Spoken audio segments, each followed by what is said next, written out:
আল্লাহ আমি উমরার ইহরাম বাদলাম। তবে আপনারা নিয়ত করে নেবেন এবং তালবিয়া পড়তে থাকবেন, লাব্বাইক আল্লাহুম্মা লাব্বাইক, লাব্বাইক লা শারীকা লাক লাব্বাইক, ইন্নাল হামদা ওয়ান নি'মাতা লাকা ওয়াল মুলক লা শারীকা লাক। এই তালবিয়া নিয়ত যখন করবেন তখন থেকে তালবিয়া পড়তে থাকবেন একেবারে কাবা ঘর, আল্লাহর ঘর, বাইতুল্লাহ শরীফ দেখার আগ পর্যন্ত। মক্কা এসেই হোটেলে আপনার জিনিসপত্রগুলো রেখে যত দ্রুত সম্ভব আপনারা চেষ্টা করবেন উমরাহ শুরু করে ফেলা। আমরা মসজিদে হারামে চলে এসেছি, ৭৯ নাম্বার গেট আমাদের সামনে। এদিক দিয়ে বর্তমানে উমরাহ যাত্রীদেরকে প্রবেশ করানো হচ্ছে, আমরাও এখন এই দিক দিয়েই প্রবেশ করব। বাইতুল্লাহে প্রবেশ করার ক্ষেত্রে মসজিদে হারামের ভিতরে ঢোকার পরেই আপনাদের পিলারের ফাঁকে ফাঁকে কাবা ঘর, আল্লাহর ঘর দেখা যাবে। আল্লাহর ঘর দেখা যাওয়ার সাথে সাথে ওই মুহূর্তটি দোয়া কবুলের সময় আপনারা ওই মুহূর্তে যেই দোয়া করবেন আল্লাহ তাআলা ওই দোয়া কবুল করে নেবে। তো এই জন্য আপনারা প্রিপারেশন নিয়ে নেবেন যে আল্লাহর ঘরটা নিজের চোখ দিয়ে যখনই প্রথম দেখবেন কি দোয়া করবেন সেই দোয়াটি আপনারা ঠিক করে নেবেন যে আপনার জীবনে যেই জিনিসটা সবচেয়ে বেশি প্রয়োজন সেই জিনিসটাই তখন ওখানে চাইবেন। গেটে প্রবেশের আগে জুতা খুলে নেবেন। আমরা মসজিদের ভিতরে প্রবেশ করেছি, আস্তে আস্তে সামনে এগিয়ে যাচ্ছি। মসজিদের যত দূর সামনে আগাবেন, কাবা শরীফে যত কাছাকাছি যেতে থাকবেন, তত এই পিলারের ফাঁক দিয়ে বিভিন্ন জায়গা দিয়ে আল্লাহর ঘর দেখা যাবে। যদি দেখা না যায় তাহলে তোয়াফের যে চত্বর মাতাফ, সেখানে নামার সাথে সাথে আল্লাহর ঘর দেখা যাবে। সুবহানাল্লাহ, দেখতে পাচ্ছেন আল্লাহর ঘর, বাইতুল্লাহ, কাবা শরীফ আমাদের সামনে। এই মুহূর্তটি দোয়া কবুলের সময় আপনি দোয়া করে নেবেন। এখন তোয়াফ শুরুর আগে পুরুষরা অবশ্যই ডান হাত এহরাম থেকে বের করে নেবেন। এই যে দেখুন, ঠিক এইভাবে আপনারা ডান হাতটি এহরাম থেকে বের করে নেবেন। তোয়াফ শেষ হওয়া পর্যন্ত এভাবেই থাকবেন। এখন দেখবেন আপনারা খেয়াল করে কাবা ঘরের 4টি কোণা রয়েছে, তার মধ্যে হজরে আসওয়াদের যে কোণা, সেই কোণায় আপনারা চলে যাবেন। হজরে আসওয়াদের কোণা বরাবর মসজিদে হারামের অংশে সবুজ বাতি লাগানো রয়েছে। আপনারা খেয়াল করবেন যে কোথায় সেই সবুজ বাতিটি আছে এবং হজরে আসওয়াদের কোণাটা। আমরা আস্তে আস্তে এগিয়ে যাচ্ছি, আপনাদেরকে দেখাবো। বাম দিকে কাবা থাকবে আর ডান দিকে হচ্ছে মসজিদে হারামের দেওয়ালে সবুজ বাতি থাকবে। এই যে দেখতে পাচ্ছেন এখানে 2টা সবুজ বাতি লাগানো, এই যে এখানে। তো ঠিক এই বরাবর কাবা শরীফের যে কোণা, সেটি হচ্ছে হজরে আসওয়াদের কোণা। এই যে কাবা শরীফের এই কোণায় আমরা যাচ্ছি, এই কোণা থেকে আপনাকে নিয়ত করে নিতে হবে। দেখতে পাচ্ছেন এই যে এই কর্নারেই হজরে আসওয়াদ নিচে রাখা আছে, এখান থেকে আপনাকে এই যে আর ডান দিকে হচ্ছে সবুজ বাতি থাকবে। এই যে দেখতে পাচ্ছেন সবুজ বাতি, আর ঠিক এর বরাবর বাম দিকে হচ্ছে কাবা শরীফের সেই কোণাটি। বিসমিল্লাহি আল্লাহু আকবার ওয়ালিল্লাহিল হামদ বলে 2 হাতে হজরে আসওয়াদ বরাবর ইশারা করে চুমু খেয়ে আপনার তোয়াফ আপনি শুরু করবেন। আর নিয়ত করে নেবেন যে আল্লাহ আমি উমরার তোয়াফ শুরু করতেছি, তুমি সহজ করে দাও, কবুল করে নাও। কাবা শরীফ থাকবে আপনাদের বাম দিকে, আর আপনারা প্রথম 3টি চক্কর রমল করবেন, বাহাদুরের মতন হাঁটবেন। ভিড় বেশি থাকলে বাহাদুর ভাব নিজের ভিতরে রাখবেন। প্রথম 3 চক্কর, পরের চক্করগুলো স্বাভাবিকভাবেই দিবেন। আর এই চক্কর দেওয়ার সময় আপনি সরাসরি কাবা শরীফের দিকে তাকাবেন না, এটা আদবের খেলাফ। এই সময় আপনি সামনের দিকে তাকাবেন, নিচের দিকে তাকাবেন এবং যে কোনো দোয়া আপনার ভাষায় আপনি আল্লাহর কাছে চাইতে থাকবেন। আপনার যা কিছু প্রয়োজন সব কিছু রব্বুল আলামিনের কাছে দোয়া করতে থাকবেন। কাবা শরীফ থাকবে বাম দিকে।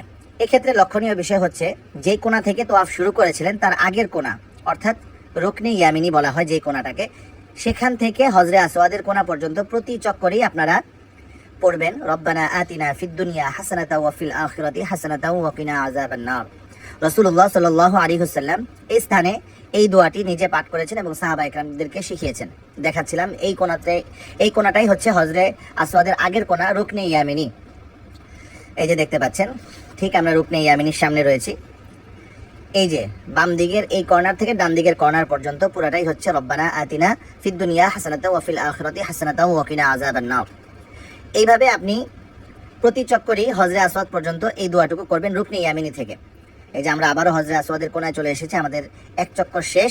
এইভাবে আপনি 3 চক্কর রমল করবেন, বাহাদুরের মতন হাঁটবেন, বাকি চক্করগুলো স্বাভাবিকভাবে দিবেন। 7 চক্কর শেষ হয়ে গেলে খেয়াল করবেন যে মাকাম ইব্রাহিমের পিছনে 2 রাকাত নামাজ আদায় করতে হবে। মাকাম ইব্রাহিম হচ্ছে আমাদের সামনেই কাঁচ দিয়ে ঘেরাও করা সোনালী ফ্রেমের ভিতরে রয়েছে জান্নাতি পাথর মাকাম ইব্রাহিম। এই মাকাম ইব্রাহিম এখন দেখতে পাচ্ছেন আপনারা, এর পিছনে যেখানে আপনি জায়গা পাবেন সেখানেই তোয়াফের জন্য 2 রাকাত নামাজ আপনি যে কোনো সূরা দিয়ে আদায় করে নিতে পারেন। এই যে মসজিদের অংশে আমি এখনই আপনাদেরকে দেখাবো, লোকজন নামাজ আদায় করতেছেন যাদের তোয়াফ শেষ হয়ে গিয়েছে। এই যে দেখতে পাচ্ছেন যাদের তোয়াফ শেষ হয়ে গিয়েছে ওনারা মাকাম ইব্রাহিম বরাবর পিছনে, এখানে মহিলারা, পাশে পুরুষরা পৃথকভাবে নামাজ আদায় করতেছেন 2 রাকাত। 2 রাকাত নামাজ শেষ হয়ে গেলে আপনারা দেখবেন যে টু মাসা লেখা রয়েছে, ওই যে দেখতে পাচ্ছেন টু মাসা এরকম লেখা যেখানে রয়েছে সেই পথ দিয়ে আপনারা চলে যাবেন সাফা পাহাড়ের দিকে। উমরার কার্যক্রম আপনাদেরকে ধারাবাহিকভাবে বোঝানোর চেষ্টা করতেছি। দেখতে পাচ্ছেন আমরা এই পথে চলে আসতেছি, এদিক দিয়েই সাফা পাহাড়ে যাওয়ার পথ। তোয়াফ মাকাম ইব্রাহিম শেষ হয়ে গেলে একটু সামনে আসলে আপনারা এই পথ পাবেন। এখন কাজ হচ্ছে জমজমের পানি পান করা। এই সময়টাতে জমজমের পানি পান করা সুন্নত। আপনারা কাবার দিকে ফিরে কেবলামুখী হয়ে আপনারা দাঁড়িয়ে জমজমের পানি পান করবেন, এবং এই মুহূর্তটাও দোয়া কবুলের সময়। দেখতে পাচ্ছেন এখানে দাঁড়িয়ে অনেকেই জমজমের পানি পান করতেছেন যাদের তোয়াফ শেষ হয়ে গিয়েছে।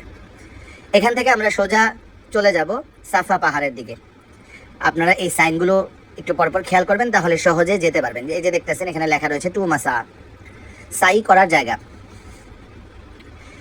আর সাফা পাহাড়ে আমরা চলে এসেছি, এখান থেকেও কাবা দেখা যায়। কাবা দিকে ফিরে আপনারা সাই নিয়ত করে নেবেন যে আমি সাই শুরু করতেছি, আল্লাহ তুমি সহজ করে দাও, কবুল করে নাও, বিসমিল্লাহি আল্লাহু আকবার। আল্লাহ তাআলা সাফা দিয়ে শুরু করেছেন, আমিও সাফা দিয়েই শুরু করতেছি। এই যে সাফা পাহাড় দেখতে পাচ্ছেন, সাফা থেকে মারওয়াতে গেলে 1 চক্কর হবে, মারওয়া থেকে সাফায় আসলে 2 চক্কর হবে, এইভাবে মারওয়াতে 7 চক্কর শেষ হবে। আমরা এখন সাফা থেকে নেমে মারওয়ার দিকে যাচ্ছি।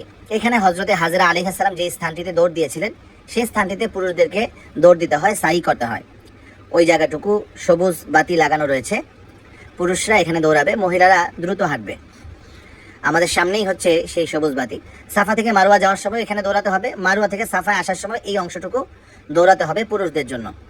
এই সময়টা দোয়া কবুলের সময়। দেখতে পাচ্ছেন উপর দিকে সবুজ বাতি লাগানো রয়েছে, এই স্থানটি হচ্ছে সাই করার জায়গা, দৌড় দেওয়ার জায়গা। এই যে পুরুষরা এখান থেকে দৌড় শুরু করেছেন, এই সবুজ বাতি যতটুকু, তারপরে আবার স্বাভাবিক হেঁটে হেঁটে মারওয়ার দিকে যেতে হবে। মারওয়ায় যাওয়ার পরে 1 চক্কর হয়ে যাবে, মারওয়া থেকে সাফায় আসলে 2য় চক্কর পূর্ণ হবে। এইভাবে আপনাকে 7 চক্কর মারওয়াতে গিয়েই শেষ হবে। শুধু দর্শক মণ্ডলী, আপনারা এই চক্করগুলো দেওয়ার সময় চলতে থাকবেন এবং দোয়া করতে থাকবেন, আল্লাহর কাছে চাইতে থাকবেন। আমরা আস্তে আস্তে মারওয়া পাহাড়ের দিকে চলে এসেছি, সাফা থেকে নেমে মারওয়ার দিকে চলে এসেছি। 1 চক্কর পূর্ণ হয়ে যাবে। আবারও বলতেছি, কাবা শরীফে পুরাটা ঘুরলে 1 চক্কর হয়, এবং সাফা থেকে মারওয়াতে গেলেই 1 চক্কর হয়, মারওয়া থেকে সাফায় আসলে 2 চক্কর হয়। এটি খেয়াল করবেন আপনারা। সবাই মারওয়া পাহাড়ের দিকে উঠতেছেন। সাফা এবং মারওয়া এই 2 পাহাড়ই হচ্ছে দোয়া কবুলের জায়গা। আপনারা পাহাড়গুলি ঘুরে যাওয়ার সময়, নামার সময়, ওঠার সময় আপনারা দোয়া করতে থাকবেন। এখানে হজরতে হাজেরার দোয়া কবুল হয়েছিল, ওনার দোয়ায় পানি খুঁজতেছিলেন উনি, ওনার এই দৌড়ানো আল্লাহ তাআলা কবুল করছেন। আল্লাহ তাআলা জমজম আমাদেরকে দান করছেন, কিয়ামত পর্যন্ত এই জমজম চালু থাকবে। আমরা সবাই ইতিহাস জানি, উনি বাচ্চাকে রেখে এসে পানির জন্য এই সাফা থেকে মারওয়া দৌড়াচ্ছিলেন, যে এই ছোট্ট বাচ্চা, দুধের শিশু, তাকে কোত্থেকে পানি খাওয়াবো। উনি যেই জায়গাটুকু বাচ্চাকে দেখা যাচ্ছিল না, ওই স্থানটুকু উনি দৌড় দিয়েছিলেন, সেটাও আল্লাহ তাআলা আমাদের উপরে বিধান করে দিয়েছেন। তো ওনার এইখানে দৌড়ানোর সময় আল্লাহ তাআলা এমনভাবে পানির ব্যবস্থা করে দিয়েছেন যে কিয়ামত পর্যন্ত মানুষ এখানে এসে সেই পানি খাবে, যেটা হচ্ছে জমজম। দর্শক মণ্ডলী, দেখতে পাচ্ছেন আমরা মারওয়া থেকে আবারও চলে যাচ্ছি সাফার দিকে। যাওয়ার সময় যে স্থানটিতে সাফা থেকে মারওয়াতে আসার সময় আমরা দৌড় দিয়েছিলাম, ঠিক ওই স্থানটিতে মারওয়া থেকে সাফা যাওয়ার সময় এরকম সবুজ বাতি রয়েছে, আমরা সেখানে পুরুষরা দৌড় দিব, মহিলারা দ্রুত হাঁটবো। এবং এই মুহূর্তটাও দোয়া কবুলের সময়। দেখতে পাচ্ছেন সবাই এখানে দৌড় দিয়েছেন, উপরে সবুজ বাতি। এইভাবে আবারও আমরা চলে আসব হচ্ছে সাফা পাহাড়ে। 2 চক্কর পূর্ণ হয়ে গেল। এইভাবে আবারও আমরা দিতে থাকবো, 7 নম্বর চক্কর মারওয়াতে গিয়ে শেষ হবে। তারপরে আপনাদের কার্যক্রম হচ্ছে চুল কেটে হালাল হওয়া। চুল কাটার আগে কোনোভাবেই হালাল হওয়া যাবে না, আপনাদেরকে অবশ্যই চুল কাটতে হবে। এদিকে আপনারা খেয়াল করবেন, পুরুষরা উত্তম হচ্ছে একেবারে চুল কামিয়ে ফেলা, যদি সম্ভব না হয় তাহলে আপনারা চুল ছোট করবেন। আর মহিলারা 1 কর পরিমাণ, আঙ্গুলের 1 কর পরিমাণ চুল আপনারা একসাথে ধরে কেটে নেবেন। পুরুষরা হালাল হওয়ার পরে মহিলাদের চুলগুলো আপনারা কেটে দিবেন, তাহলেই উমরার কার্যক্রম শেষ হবে। শেষ হয়ে গেলে আপনারা ভালোভাবে গোসল করে স্বাভাবিক পোশাক পরিধান করে স্বাভাবিক চলাফেরা করতে পারবেন।